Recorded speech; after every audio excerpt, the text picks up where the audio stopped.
Kaka na mabombami ya yambo oyo ezali na kati ya makila ya motoki. Et ça reste si autre secret. Etikali sins motoba mosusu etikali. Mais ça là, nous aurons à exploiter ça un autre jour. Makila wana biso tokolobela ngo mukolo mosusu. Aujourd'hui on va pas enseigner, mais aujourd'hui on va prêcher. Lelo tokolakisa te kasi lelo tokolendisa. Un thème qui dit Mama likabelobi. La grâce de Dieu te fera entrer dans ta destinée.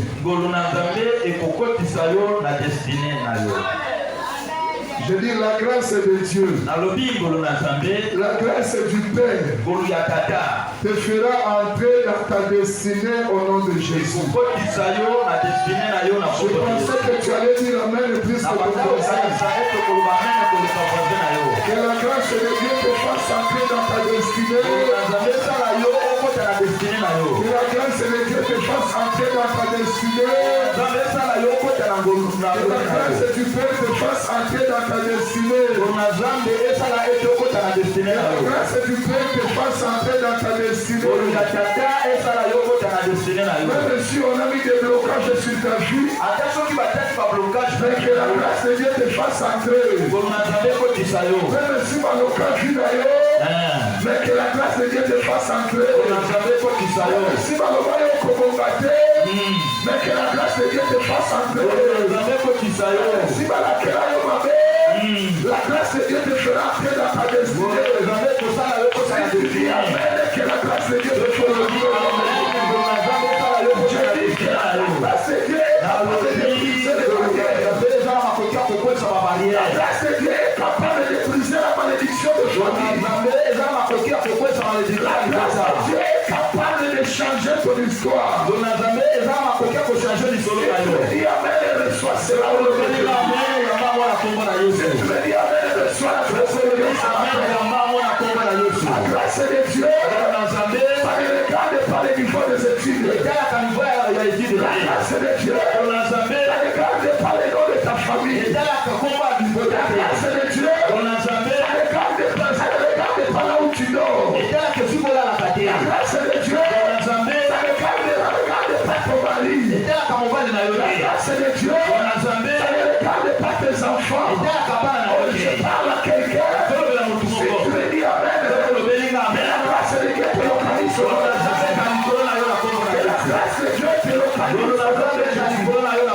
La grâce de Dieu te localise. La grâce de Dieu te localise.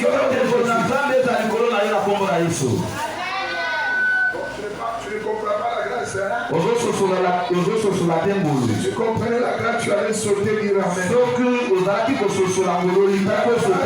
C'est une faveur imméritée.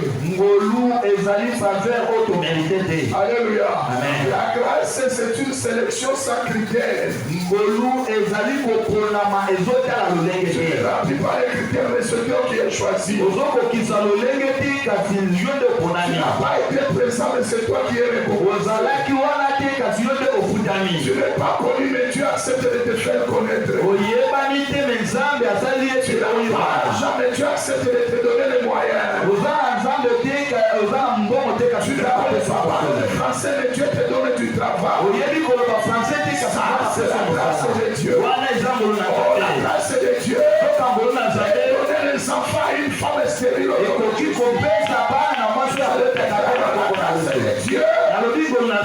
c'est qu'un enfant fait puisse terminer les études. La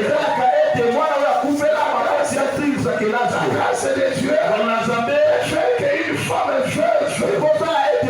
veuve avec le commerce de pain faire étudier les enfants à l'université. Oh, ça c'est la grâce de Dieu. Que la grâce de Dieu te localise. Tu me dis amen très fort, reçois la grâce de Dieu. Reçois la grâce de Dieu. Au nom de Jésus. Écoutez-moi attentivement. Excellent enfant de Dieu. Je vais parler l'histoire d'une famille d'un homme qui s'appelle Jacob.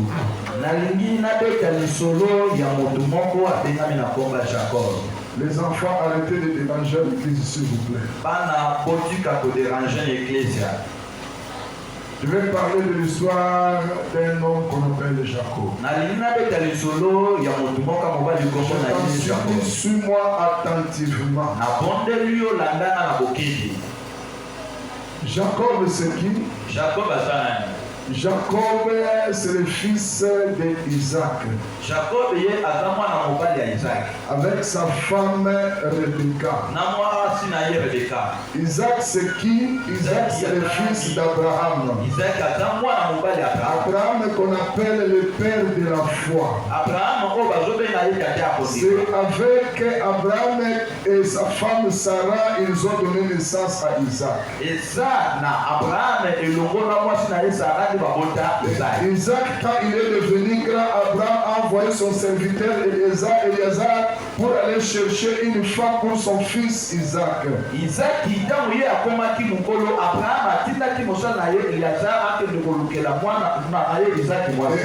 est allé dans la famille d'Abraham et il a pris pour femme Rebecca. Et quand Rebecca est venue, Rebecca est restée avec Isaac, Rebecca est devenue enceinte. Et la Bible dit ceci, quand elle était grosse, elle avait toujours des douleurs dans son ventre. Elle est allée prier, Dieu lui a dit, tu as des nations qui se battent dans ton ventre et ils se sépareront le jour de l'accouchement. aye ake komondela nzambe balobeli ete ozana na mabota mibale oyo bazokunda kati na libumu na yo bango bakokabwa na mokolo ya kobotama. Et le jour de l'accouchement, la Bible dit que Esaü est sorti le premier, mais il était suivi par son petit frère Jacob qui lui tenait le talon. Biblia lobi mukolo ya kobotama Esaü abima ya liboso kasi alandakisama kisima na ndeko na ye Esaü oyo akanaki na lobo. Mais Dieu avait donné la révélation à Rebecca en disant c'est le plus petit qui dominera le plus grand. Kasi nzambe apesa emoniseli pa ya Rebecca koloba ete eza oyo alekile akokonza likolo ya yaya. Ces deux enfants grandirent, la Bible dit que Esaü devint un chasseur habile, tandis que Jacob il restait dans la tente de sa maman Rebecca. Tangu bana nyonso mibale bakoli Esaü ye akomaki chasseur na zamba kasi Jacob azalaki kofanda pembeni ya mama na ye. La Bible dit que Isaac aimait beaucoup Esaü parce qu'il mangeait de son gibier. Biblia lobi Isaac abanaki kolinga mingi Esaü pamba te abanaki kolia mapate ya maman Rebecca aimait beaucoup Jacob. Mais maman na ye Rebecca ye abanaki kolinga mingi Jacob. Isaac est devenu vieux, il avait les yeux appesantis, il ne pouvait plus bien voir. Isaac ye akomaki mobange akomaki na miso ekomona lisusu malamu te. Il a senti qu'il allait mourir, c'est comme ça qu'il va appeler son fils aîné qui s'appelle Esaü. Il dit à Esaü, viens parce que je sens ma mort venir. Si seulement tu peux aller dans la forêt, me chercher du gibier, viens et prépare-moi du gibier que je mange. Après que j'ai mangé, c'est comme ça que je te bénirai. Yokikati na ye koloba ete alingi akufa ayebisi mwana na ye Esaü ayebisi ekende na zamba okende kolukela nga nyama okomela nga ye opesa nga yo nalia apres na kopambola yo. La Bible dit pendant qu'il parlait, la maman Rebecca écoutait. Biblia lobi ntango abandaki kolobela ye mama na ye Rebecca bandolo. Maman Rebecca avait la révélation que c'est le plus petit qui dominera le plus grand. Zoka Rebecca ye ayebaki koloba ete moya mokende akokonza likola ya ya. Rebecca aussi dit à Jacob, va dans les troupeaux derrière la maison. Prends 2 chevreaux, amène-moi, je vais le préparer comme ton père aime et tu vas aller déposer ça entre les mains de ton père. Parce que j'ai entendu ton père dire qu'il veut mourir et il a envoyé ton frère aîné dans la forêt. Mais moi, je ne veux pas que cette bénédiction tombe sur ton frère aîné, mais je veux que toi, tu bénéficies de cette bénédiction. Rebeka ye abengi Jacob ayebisi yaka kende na nsima na ibokoleli bapate kende ozwa bapate mibale oya na bango toboma komsa topesa papa na yo aya mpo na yoki papa na yo kolobela ndeko na yo ke akende boma nyama amemela ye apambola ye komisa nga nalingi lipambole koya likolo na ye te me nalingi lipambole koya likolo na yo. Jacob discute avec sa maman et dit maman, mais mon frère, bien que papa ne voit pas, mais il y a une différence corporelle entre moi et mon frère. C'est que mon frère est venu, il est couvert tellement de poils que lorsque le papa voudra me bénir, peut-être qu'il cherchera à me toucher. Et quand il va me palper, ne sentant pas les poils d'Esaü, il risque de me maudire à la place de me bénir. Kasi ekomaki discussion entre Jacob na mama na ye koloba ete papa ye ayebi ndeko na ngai Jacob bien Esaü malamu ntango ozoti na nga nakende koboma nini wana mpo napesa alia papa kolinga asimba ngai mpo ayeba soki eza ya solo Esaü nzoka nde toza na bokeseni entre nga na Esaü azalaka na bapwale ebele nga na nza na bapwale ebele te ntango papa koluka kosimba nga akorekonete koloba ete eza Esaü te akomodire ngai. Et la maman lui dit ceci. Une malédiction il y aura. Cette malédiction tombe sur moi, mon fils. Je fais seulement ce que je te dis. C'est pour ça que Isaac et Jacob ont accepté. Il a pris le chevreau. Il a donné à maman à préparer. La Bible dit ceci. La maman a pris le pot de l'animal. Elle a couvert les mains de Jacob. Maman azwaki poso ya nyama et puis elle prend les habits de Esaü qui étaient laissés dans la tente. Elle couvre Jacob avec les habits de Esaü.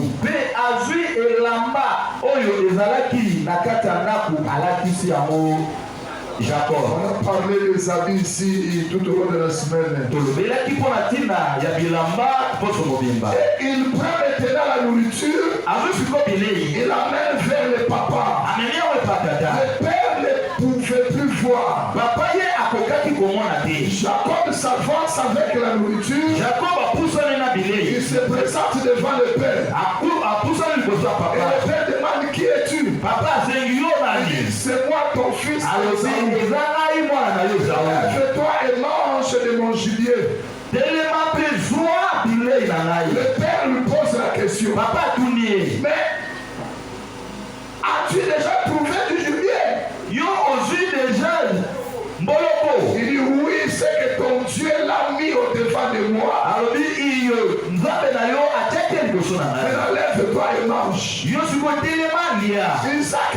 Isaac dit, la voix que j'écoute, c'est la voix de Jacob. Avant que je le mange, approche que je te touche. Alléluia. C'est comme ça que Jacob il va allonger ses deux mains. Il allonge ses deux mains. Ses mains étaient couvertes de la poêle de l'animal. Le papa va sentir les poils. Il dit la voix c'est la voix de Jacob. Les mains c'est les mains de Esaü. Et après il dit serre-moi mon fils que je mange. Il a mangé. Après avoir mangé, il dit approche-toi maintenant que je sente ton odeur. Pourquoi? Parce que dans la vie de quelqu'un, il y a son odeur corporelle. Alléluia. Amen. Et là-bas, peut s'arrêter sur Amen. C'est comme ça, il dit approche. Je ne suis pas encore convaincu. Et comme je ne peux pas voir, je connais l'autel d'Esaü. Je connais aussi l'autel de Jacob. Approche que je sente ton odeur. J'aurais senti l'odeur. alors que je serai convaincu. Je vais dire à quelqu'un, nous les enfants de Dieu, nous avons une odeur qui donne la vie, une odeur qui bénit, une odeur qui élève le monde. Quelque part, l'odeur doit chasser les démons. Lorsque tu as le démon, l'odeur doit donner la vie. Si les gens étaient bondis, transmettre l'odeur de la bénédiction.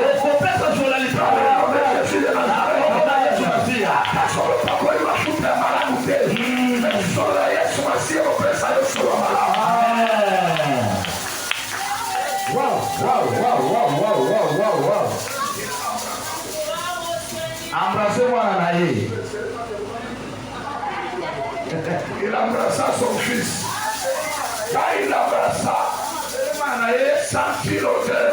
Ayoki solo. Et quand il sentit l'odeur, Ayoki solo. Papa.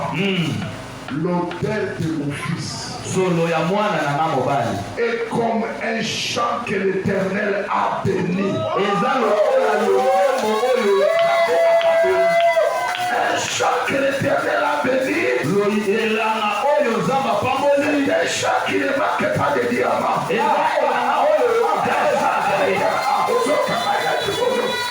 chant que l'Éternel a béni. C'est un chant qui ne manque pas de minéraux.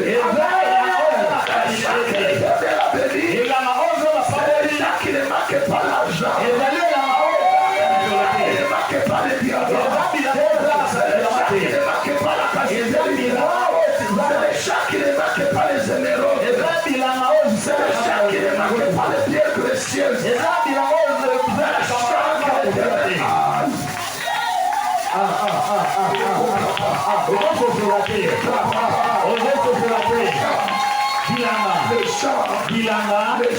Bilanga, c'est la terre. Et ça m'a belé. La terre, c'est l'homme. Et ça moutou. Et toi, comme sur les terres. Moi et toi, sommes un champ. Pas n'importe quel champ. C'est un champ que l'Éternel a béni. Dans le nom de Jésus. Un champ que l'Éternel a béni.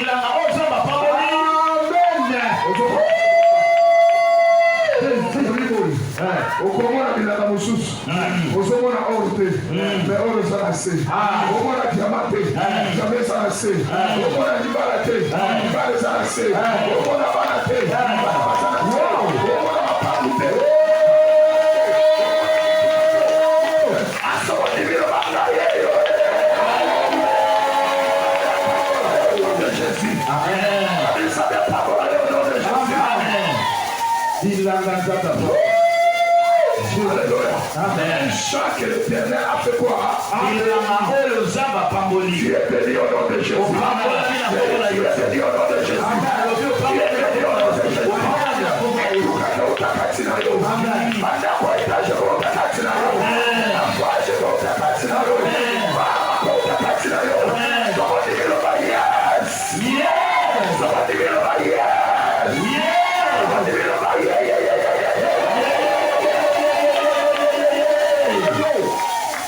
Alléluia. Mais quelle bande des acatités? Je dis à quelqu'un qui va des acatités. Mais que Dieu te bénisse sur besoin de ma profession. Que Dieu te bénisse sur besoin de ma camboyo. Non, de Jésus de Nazareth. L'odeur du fils de mon fils. Solo ya nzoto ya mwana na nga mobali. Nazana solo ya malédiction te. Nazana solo ya malédiction te. Nazana solo ya liwa te. Nazana solo ya célibat te. Nazana solo ya chômeur te. Nazana solo ya kukola na salon te. Nazana solo ya piéton te.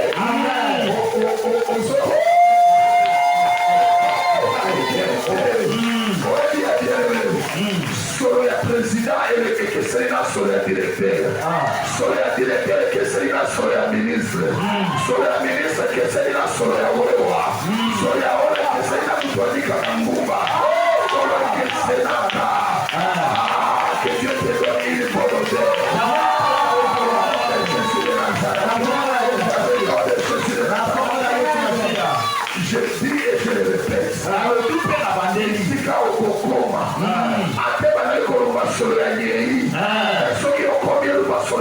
fin. Déclaré à mon nom de Jésus. Ici, quand on comprend, à te aller pour le masolo et bébé, le masolo et bon, au nom de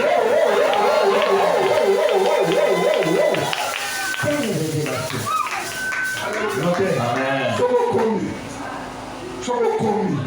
Atani wezalaki na fami wana. Nebisa lobali wana. Ngai oyo. Nazomemelo solo ya misala. Nazomemelo solo ya liba ya Mungu. Nazomemelo solo ya forage. Nazomemelo solo ya kosoma lupango. Pasteur Bakabase, babibisa solo ya mfwama.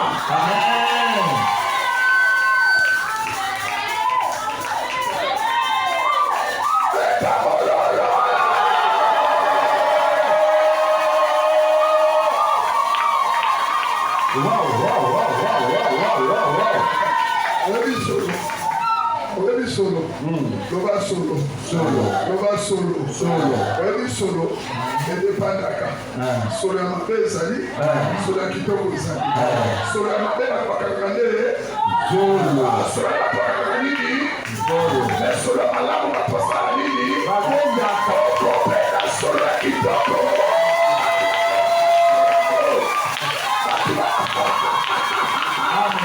Batu bakoyoka solo na yo. Oh, solo oyo eza solo mfumbwa solo bafungwa batiana bakua solo oyo peza mama azokalika tomsole solo eza solo ya pondu okopesa solo ya malamu okopesa solo ozokonazola onction eza eza na église mateo na te yango me na te yango boye te. Tulala nini papa? Nini papa? Na okende tulala nini papa? Nini papa? Omoni poso ya solo. Esenga nini? Ocha mwa ai, ocha mwa ndembi, ocha mwa muskade, ocha mwa ku, ocha mwa kibe. Isaka kwa misafina yo. Misafina yo. Kabelo. Misafina yo. Misafina yo. Pesa kibo ya malamu.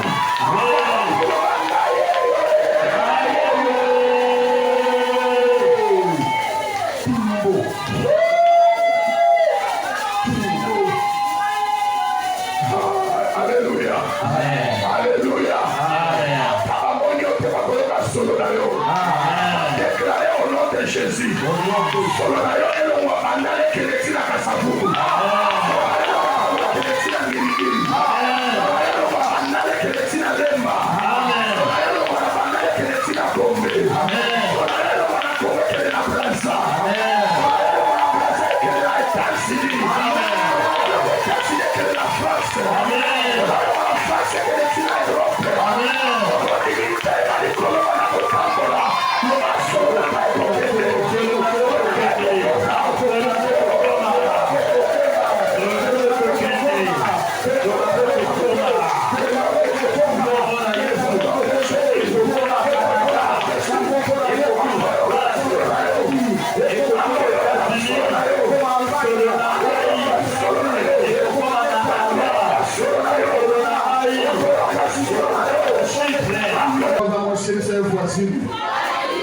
bon, cela va nous bien te baluquer la moutou sur le bas de la ici. Allez, le bas voisin. Le bas voisin. Au moins, solo. Solo la limité. Calamité. Solo la les opiments. Il y a la pression conseil. Soit numéro là-bas. Solo la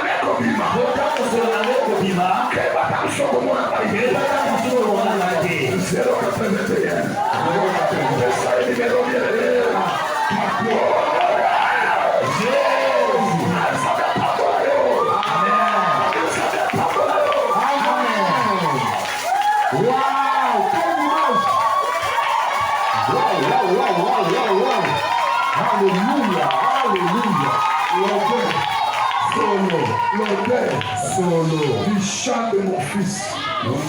L'autel de mon fils est comme un champ béni. Et ça n'importe quel bilan, mais ça bilan est pas mon ami. Alléluia. Amen.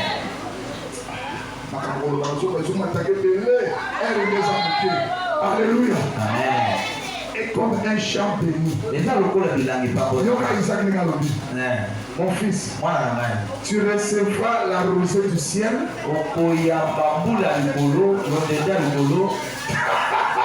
Tu recevras la rosée du ciel. Et la graisse de la terre. Alléluia. Amen. Ah, c'est que ma foudre est ma béni. Tu recevras la graisse de la terre et la rosée du ciel. Le fils de ta mère se prosterneront au-devant de toi.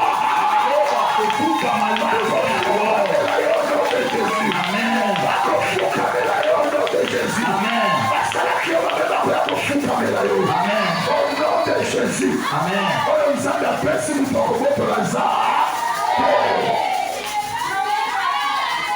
Sois béni au nom de Jésus. Amen. Alors oui, sois béni au nom de Jésus. Amen. Sois la rosée du ciel. La presse de la terre. Que tes ennemis se prospèrent devant de toi. Que tes ennemis se prospèrent devant de toi. Jésus se prospère.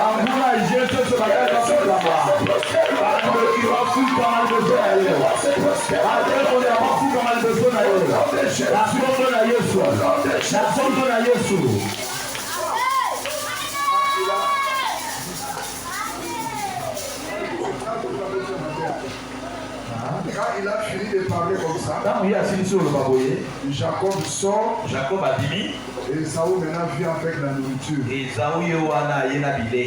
Parce que il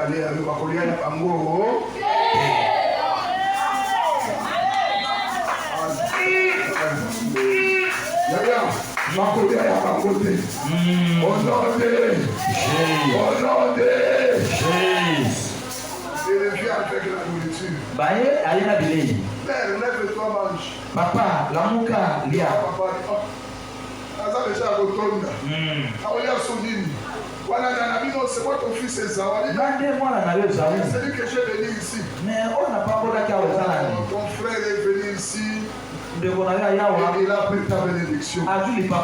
Je l'ai établi maître sur toi. Il dit, Père, tu n'as pris notre bénédiction. Une seule bénédiction. C'est que les femmes les ont mis barricades.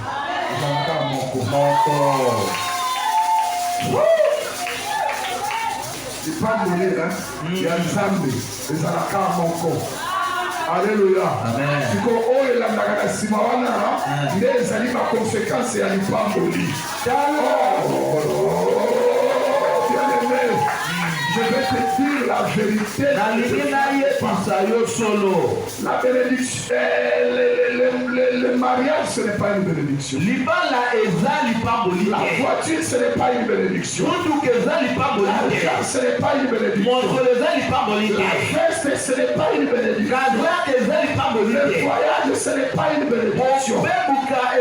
Parce que la Bible dit, seule la bénédiction de l'Éternel enrichit. Les effets pour suivre des chagrins. Or, la seule bénédiction des hommes, c'est Jésus-Christ.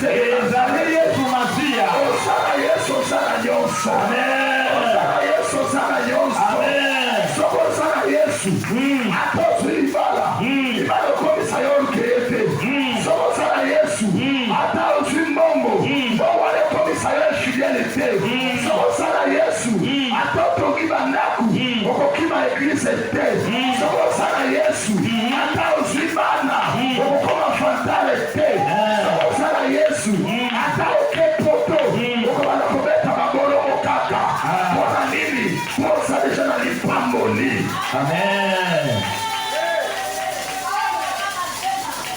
Les autres choses ici, C'est seulement les conséquences de la bénédiction.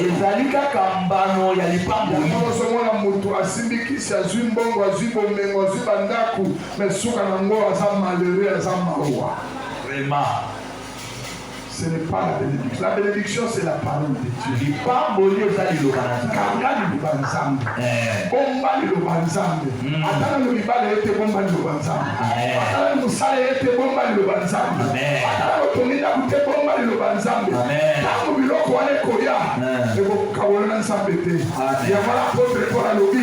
Qu'est-ce qui me séparera de l'amour de Dieu? Amen. Alléluia. Amen. D'accord, ok. Pour la sonner téléphone, Pro Max c'est 17. Comment on dit Pro Max c'est 2020, c'est 2000. Vraiment. D'accord, ok. Pour la sonner moto, la moto, sonner pour le mettre la police. Vraiment. D'accord, ok. Pour la marier dans une chambre de salon.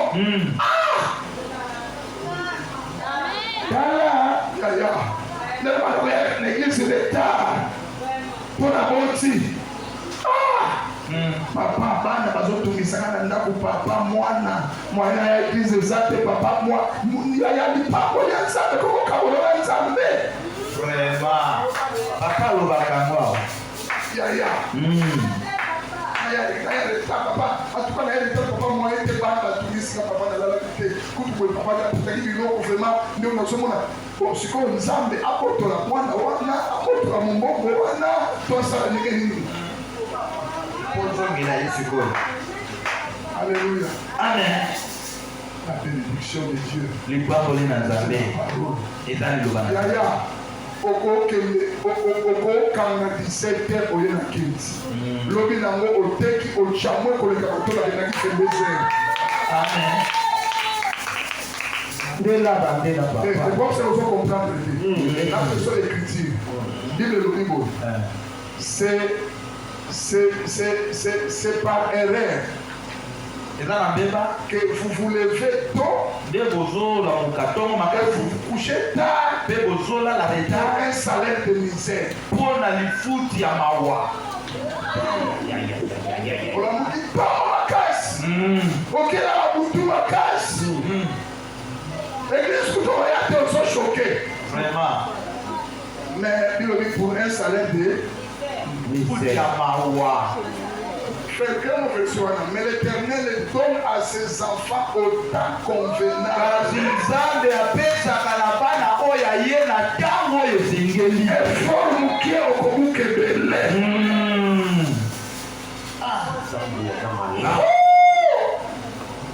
Alléluia. Amen. Cherchez premièrement et sa justice. Et le reste vous sera donné par des sons. Troisième position. Makamono seconde première position. Vous savez pas le quoi dans la troisième position. Il y a des salles là dans total souffle. Alléluia. Amen. Alors bien aimé, il a dit je l'ai établi sur toi. Il veillera sur toi. Alléluia. Maintenant, Esaü dit le jour que papa va mourir, je vais te tuer. Moi, je vais te tuer. Voler ma bénédiction de toi.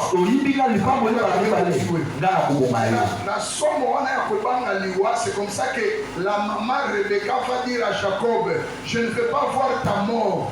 Fuis, va chez ton oncle Laban.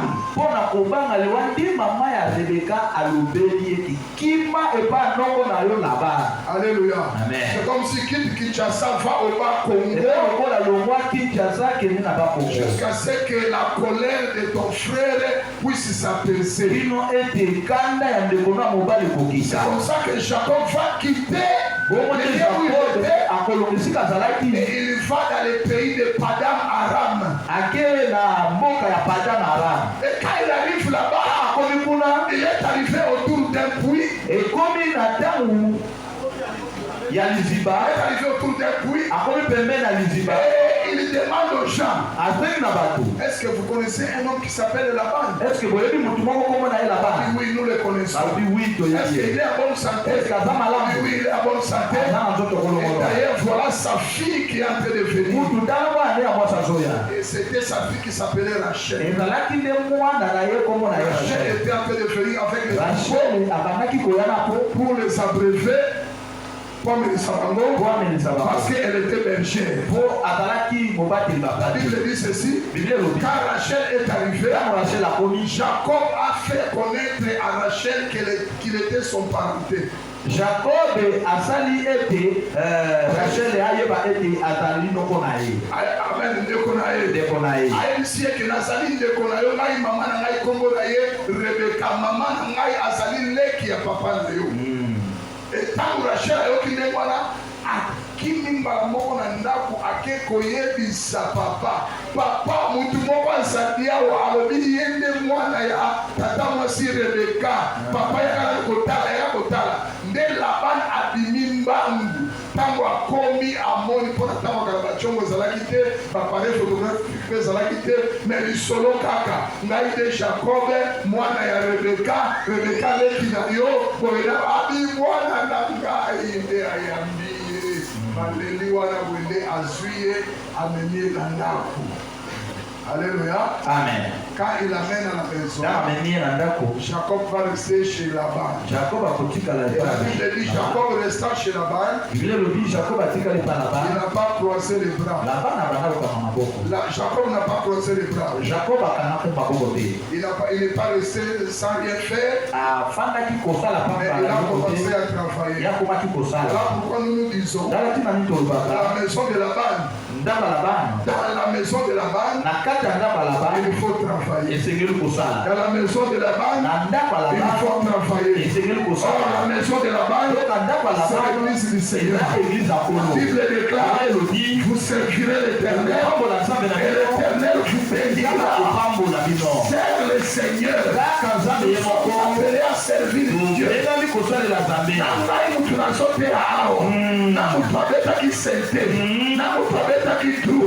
Na muto akombolaki na muto atangaki bakiti biso nyonso liboso ya Nzambe tosali mosala oyo moko.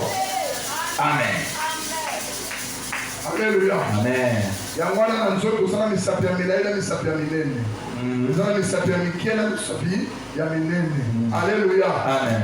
Mosapi ya moke nde ekotaka na litoyi ekwanzi litoyi, jamais mosapi ya minene ekotaka seke mutu na mutu asala na oyo.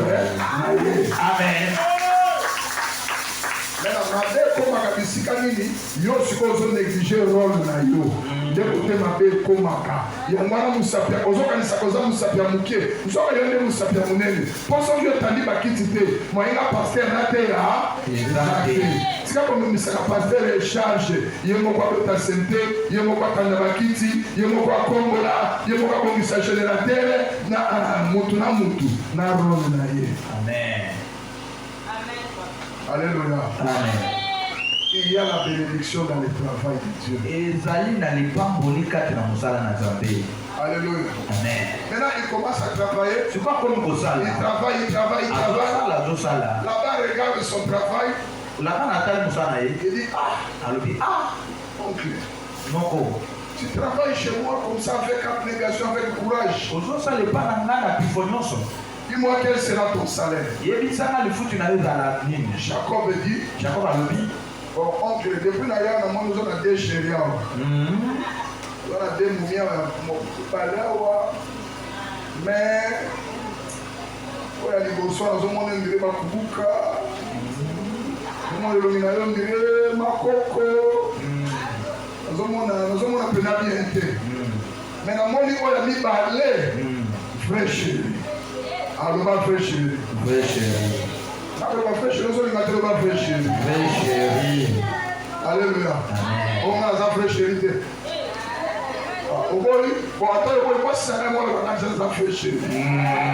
Au nom de Jésus de Nazareth. Amen. Alléluia. Amen. Jacob a dit, papa, je vais travailler pour toi pendant 7 ans.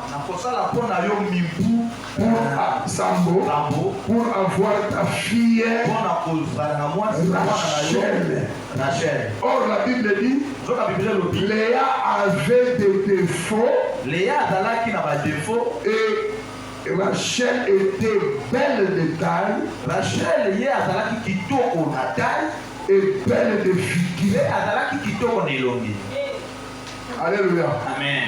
Et ça, nous avons dit que la Bible est ce temps-là.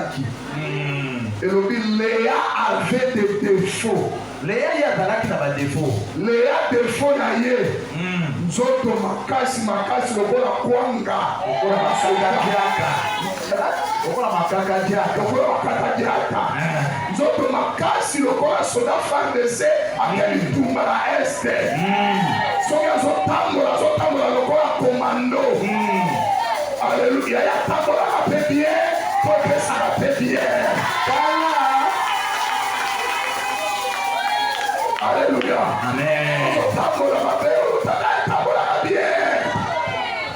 Alléluia. Bien.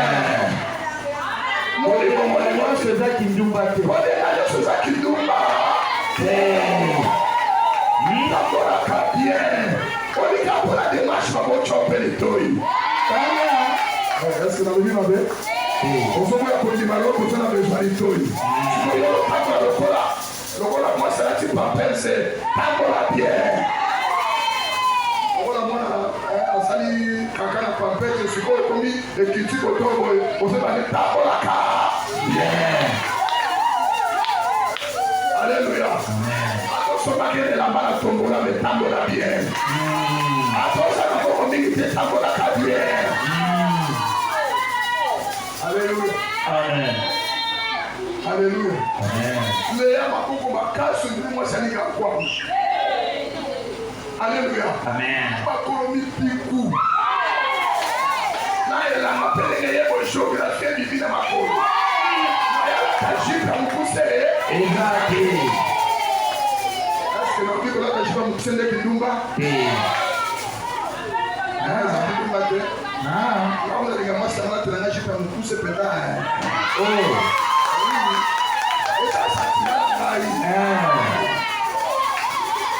Alléluia.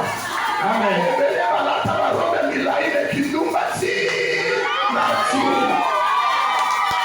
C'est la vérité.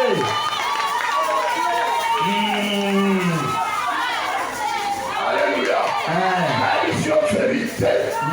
Mais bon, nous sommes ensemble. Amen. Alléluia. Amen.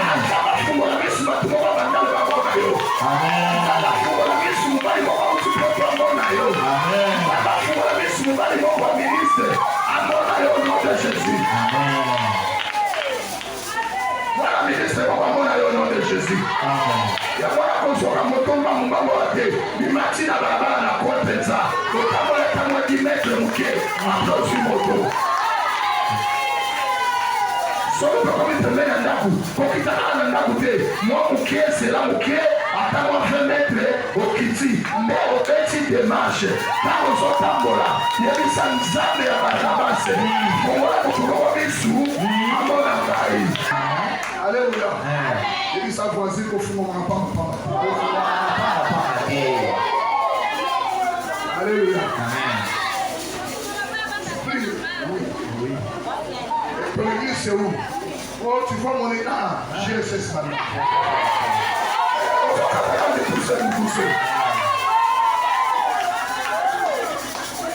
Est-ce qu'il y a moyen qu'on se voie avec toi pour même je peux t'inviter au restaurant? Non. Donc, comment je peux te voir à l'église?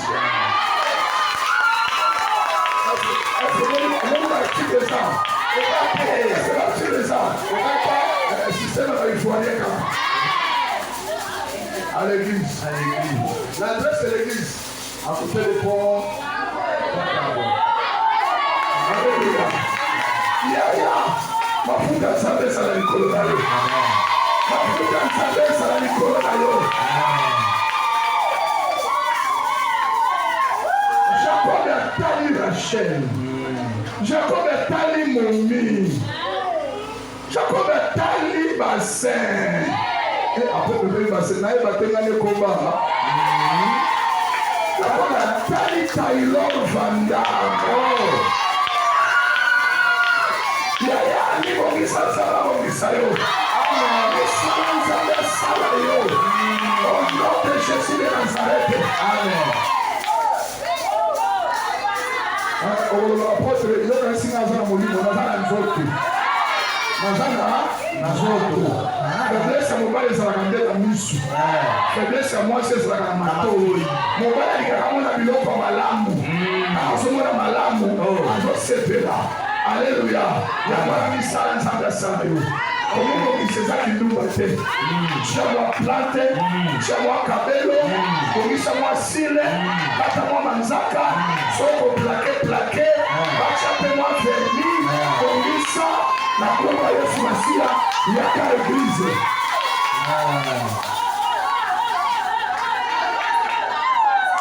Je te dis la vérité. Allez, solo. Alléluia. Amen. Kala yangu. Kala yangu.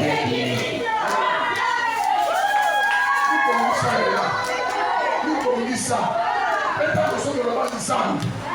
Mopali célibataire au salaire pour les camibosso na nzamba le kate. Et puis ça me libère ya papa te. Au nom de Jésus. Quel père, quelle fille. Mon Dieu, papa na basi pour la colonna. Amen. Alléluia. Jacob Atali poitrine. Papa est battu. Atali mollet. Atali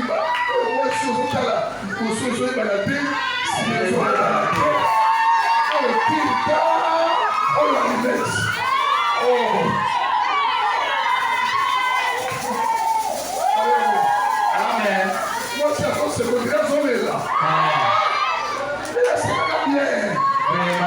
moi, ça c'est comme une autre banalité. Moi, ça c'est comme un charisme. Et moi, ça c'est comme un solide. On ne pas ça, nous le faire.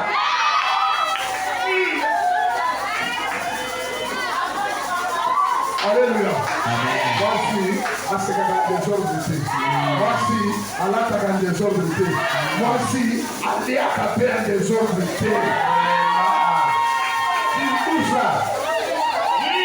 Moi, ça veut dire qu'à te dire foufou.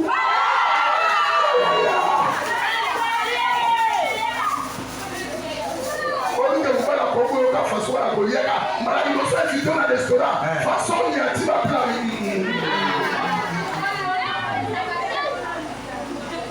Moi, charisme. Ça, je ne mange pas. On n'a rien à faire. Donc, on est vraiment formé. Moi, charisme, gars. Alléluia. Comme il dit ça, la secret dans la faiblesse, nous sommes bâtiments monétés. Alléluia. Dans la Jacob a tali Rachel. A tali Rachel. Papa, je vais travailler 7 ans pour avoir Rachel. Sambo, pour Rachel. Je vais te la donner au lieu de donner à une autre personne. Et la Bible dit il a commencé à travailler jusqu'à 7 ans.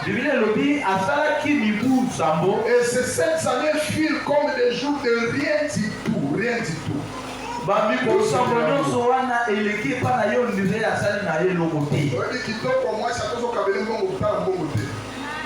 Alléluia. Côté moi aussi. Kitoko. Mansan. Oh Mansan. Là où on a Kala. Amekobati.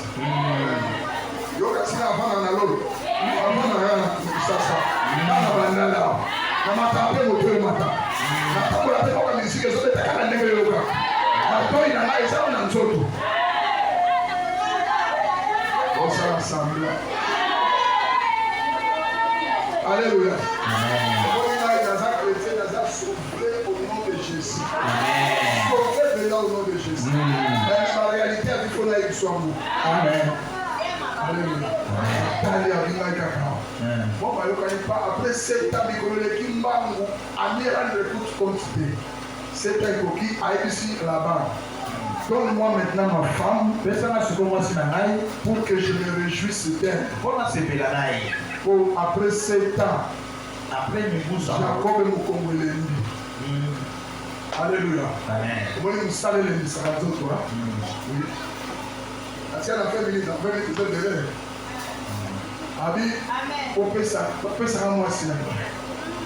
Là-bas, ici, nous devons organiser une fête. Alléluia. Nous devons organiser une fête. La fête des mariages. Et dans la fête des mariages, on va te donner ta femme. Yaya. Jacob a tomboli. Azui mondongo. Kitamata. Oh, boma mama. Bukambetu. Motu rouge. Oh, yo bien motu.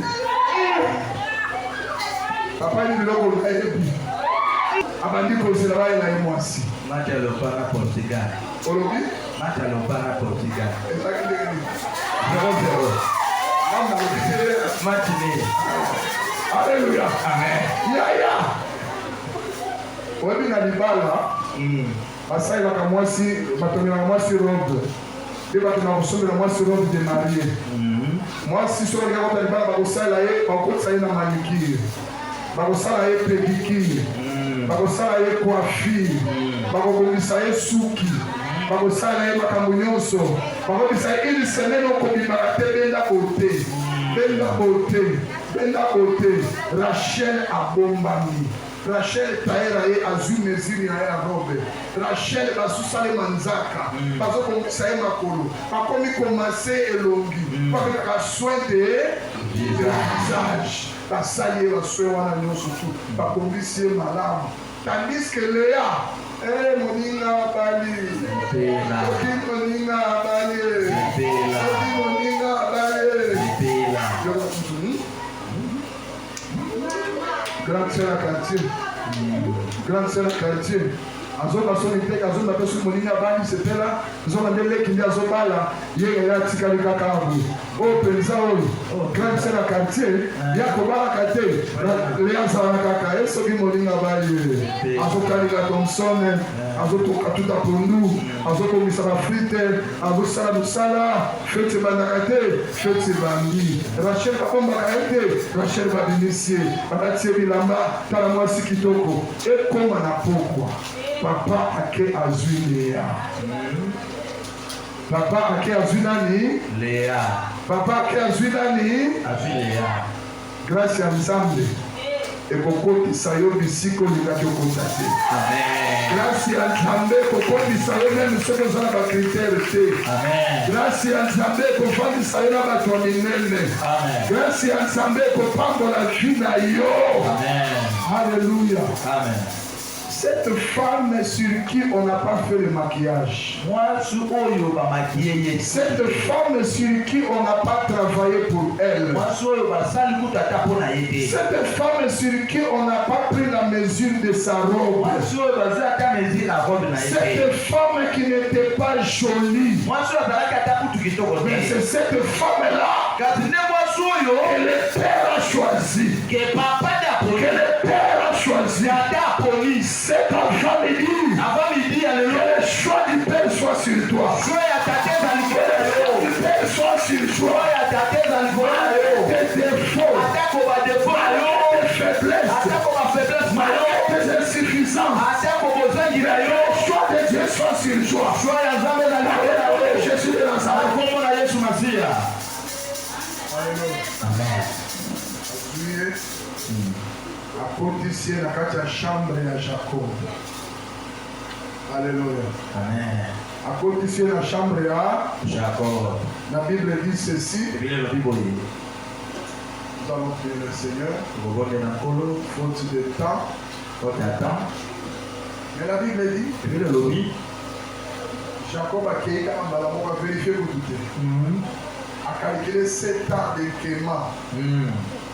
Akirika kambala moko atali kutu le wite obisoki papa condition la gloire était le minimum makutala mote eli koba mabota na biso Quand il s'est réveillé le matin, Jacob regarde que c'est Léa. Kama la muki na tongo Jacob atali que ça Léa. Na misu na 5 heures. Na makoko na kokemba. Na makolo na ye badiata. Sans effet. Okomi on dit sans effet na yo. Yaya ata sans effet aussi là qui kala. Déjà. Alléluia. Amen. Maintenant, il part chez là-bas, c'est là-bas. Qu'est-ce que tu m'as fait? N'est-ce pas pour Rachel que j'ai travaillé? Alors, ici chez nous, ce n'est pas la coutume de donner la cadette avant l'aîné. Achève la semaine avec l'aîné. On donnera aussi la cadette pour qui tu travailleras encore 7 ans. Et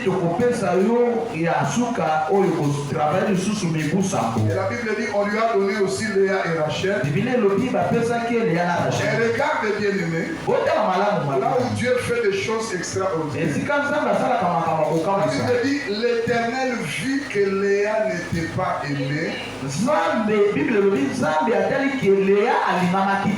Il a rendu féconde. Dieu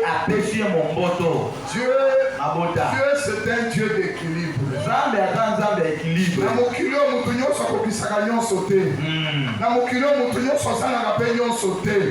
Tu as toujours quelque chose. Léa avait manqué la beauté. Dieu a équilibré, il lui a donné des armes. Je suis en train de te dire que tu as quelque chose.